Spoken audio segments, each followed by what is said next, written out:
The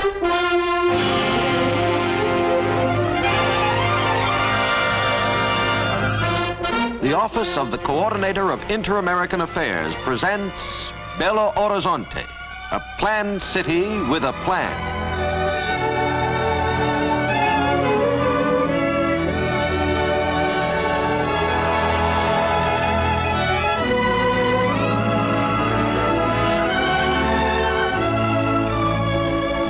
Less than 50 years ago, Brazil's Coral del Rey Mountains looked down on a hamlet hidden among the rolling foothills. Today, on this site, stands Brazil's seventh city, Belo Horizonte, home of over 200,000 far-thinking people.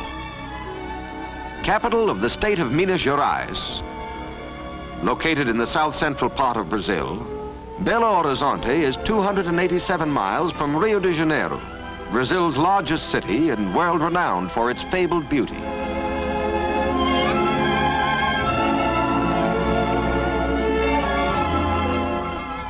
"463 miles from São Paulo, Brazil's second city and the ranking industrial city of Latin America.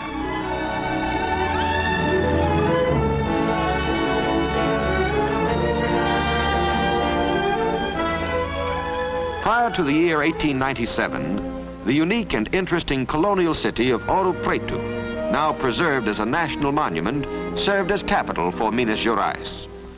But enterprising mineiros, or miners as citizens of this state are called, with characteristic foresight saw the need for a more centrally located city, one which would permit unlimited expansion. The foothills of the Coral del Rey Mountains were selected as the site. But before ground was broken, literally before one pickaxe disturbed the serenity of the lovely hills, engineers and architects translated into maps and blueprints the hopes and dreams of the founding fathers. A people's pride envisioned this model inland city. A people's spirit and strength built it. Justifiably proud is the Mineiro of his public buildings and his leading officials. The governor's palace, residence of the state's chief executive, the Department of Interior, the Department of Agriculture, the Department of Education, the main post office, the City Hall, executive offices of the mayor, capable, enthusiastic Dr. Juscelino Kubitschek. But Belo Horizonte is more than a seat of government. It is the commercial hub of a state fabulously rich in natural resources.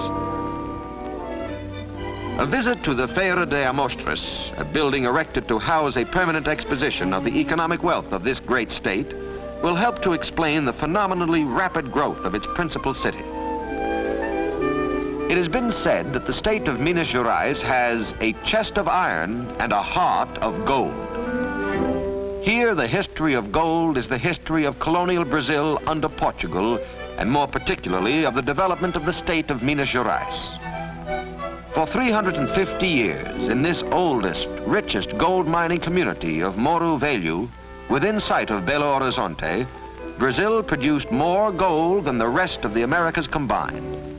Intensive and careless exploitation, plus a natural depletion in reserves, has reduced Brazil today to 12th place among world producers.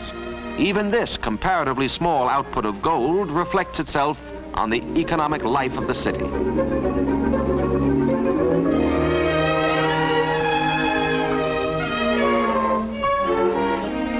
The gold era is gone, but a new era is being ushered in.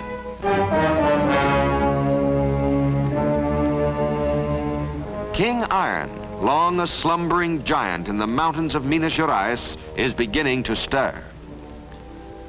1/4 of the total known iron reserves of the world are in Brazil. At Itabira occurs the largest single deposit. The hilly streets and roads in and around this mining town are literally made of iron.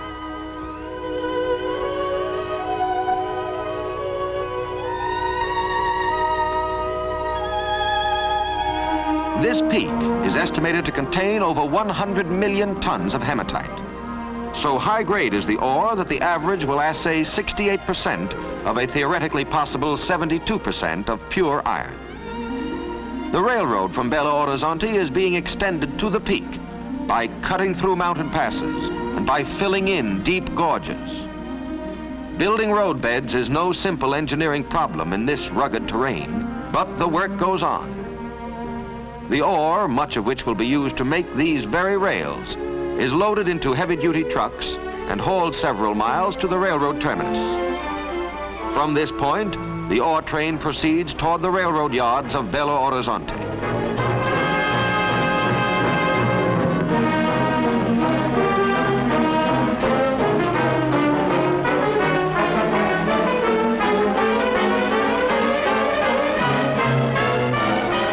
At this important junction, some of the cars may be sent to the foundries in São Paulo. Most of them will go on to a large steel, wire, and rail mill at Monlevade, employing over 2,000 people. This mill, the only rail rolling mill in South America, is but the vanguard of even larger mills and foundries now in construction.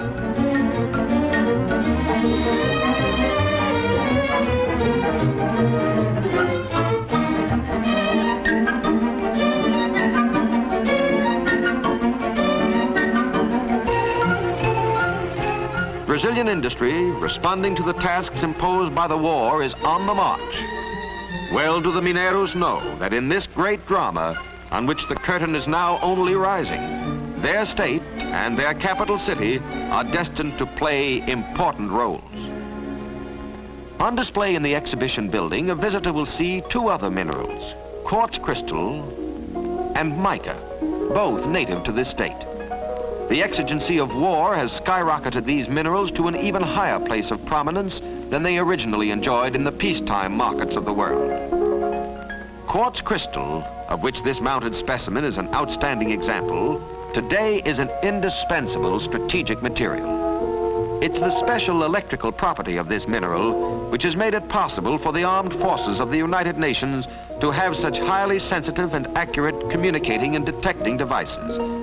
Indeed, without Brazilian quartz, many of these devices would not exist. While a great share of the mining operations is done by mechanized equipment, manual labor is imperative in order to prevent injury to the crystal. Enjoying equal fame with quartz as an essential sinew of war is mica. The property of heat and electrical resistance makes this mineral invaluable in the manufacture of airplane spark plugs, radio tubes, magnetos, and many a secret military device. Again, from the rich subsoil of Minas Gerais comes this vital material.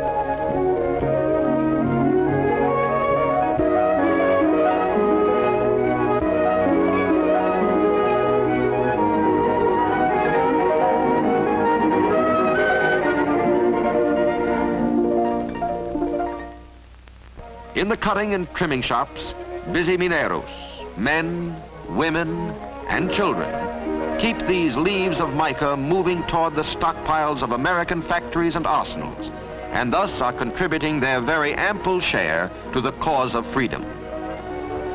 Numerous and varied are the other minerals on display at the Feira, all of them contributing to the prosperity of Belo Horizonte. No wartime aristocrats, but worthy of more than a mention, are manganese, chromium, aluminum, silver, nickel, graphite, calcium, kaolin, columbite, and zirconium. Belo Horizonte is also the center of Brazil's steadily growing diamond industry. This diamond, named in honor of Brazil's President Vargas, is the 5th largest diamond in the world, weighing 726 carats.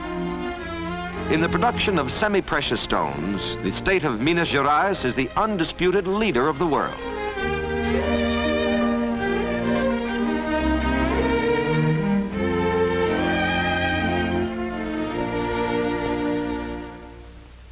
But if the subsoil of this state is rich in diversified minerals, nature has invested its soil with amazing fertility. The products grown are legion: castor beans, tea, coconuts, peanuts, rice, wheat, beans, corn, tobacco, cotton. Also on display are some of the manufactured articles of this state. Cosmetics, dolls, bathroom fixtures, ironware, thread and yarn, textiles, pipe tobacco, soap, fertilizer, lubricating oils, building materials such as cement, and various types of marble and granite. Yes, all this nature has generously and bountifully entrusted to the care of the people of this great state. And over all these riches, they are proving themselves trustworthy guardians.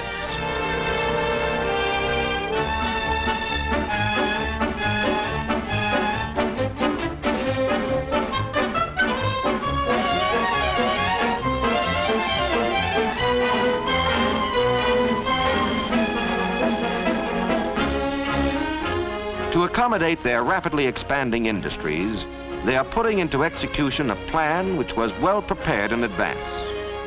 In this area, restricted to industry, all factories will have direct access to 2 railroads. Even as the building of the roadbeds, bridges, and viaducts proceeds, large plants are springing up.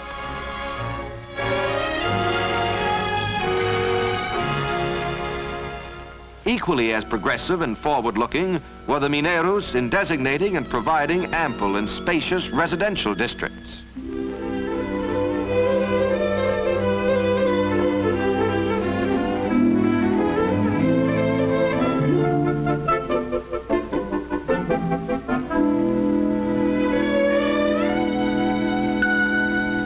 Though Belo Horizonte is principally a city of private homes, the influx of large numbers of people has given impetus to the building of apartment houses and hotels.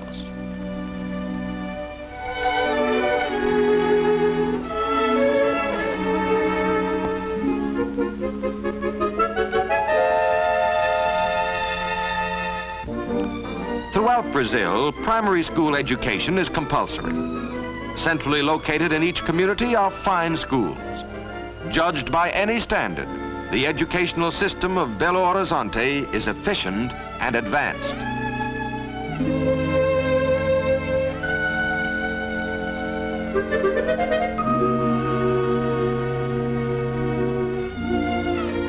At the conservatory, instruction in music is available to young and old alike. Unique in vocational education is the Instituto João Pinheiro, attended by young boys from all parts of the state, where emphasis is put on the teaching of agriculture. The Veterinary and Biological Institute gives advanced courses in animal husbandry.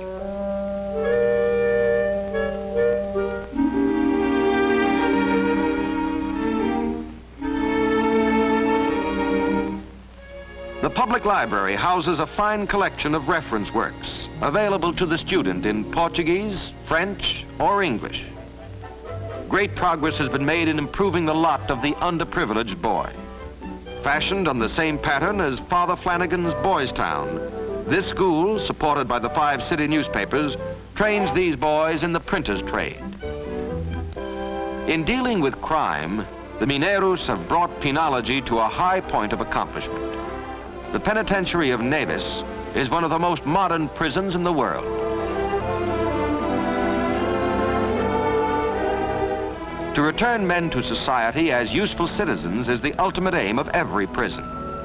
Here at the model prison of Neves, by the application of the honor system, by making available to the inmates practical vocational instruction in diversified trades, and by providing them with well-lighted and ventilated quarters, the Mineros are making good in their efforts to rehabilitate these men and to make them potentially useful to their respective communities. Typical of the many modern hospitals and sanatoriums devoted to the care of the sick is the São Vicente de Paulo Hospital.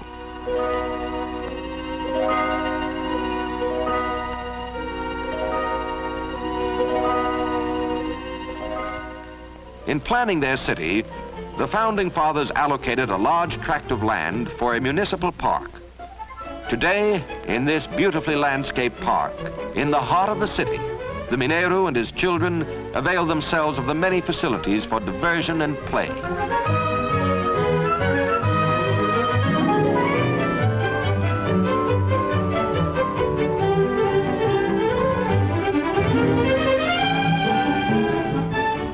One of many other recreational centers is the Minas Tennis Club.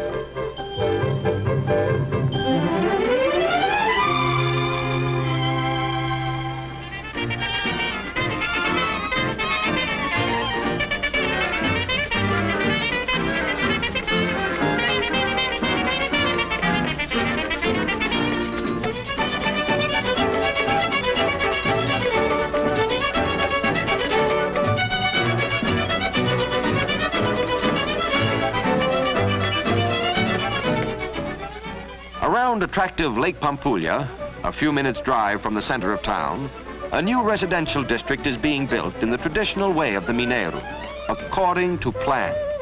Already in operation is the Yacht Club, with its magnificent swimming pool and clubhouse. Across the lake at the Pampulha Casino, Mineiros can dine, dance, or watch a smart floor show. If they prefer, they can go to the more popularly priced baile and dine and dance in the open pavilion. In all his enterprises, the Mineiro humbly has sought divine guidance. And in his free houses of worship, he has offered up his thanks for the blessings it has been his privilege to enjoy. Proud indeed is the friendly Mineiro of his achievements, as from day to day, his capital city continues to grow and prosper. To him each year on September 7th, as he commemorates his Independence Day, freedom and liberty have a special significance. For free men were his fathers who planned his beloved city. Highly resolved are his sons to remain free as they plan for their proper place in the assured future of orderly, progressive Brazil.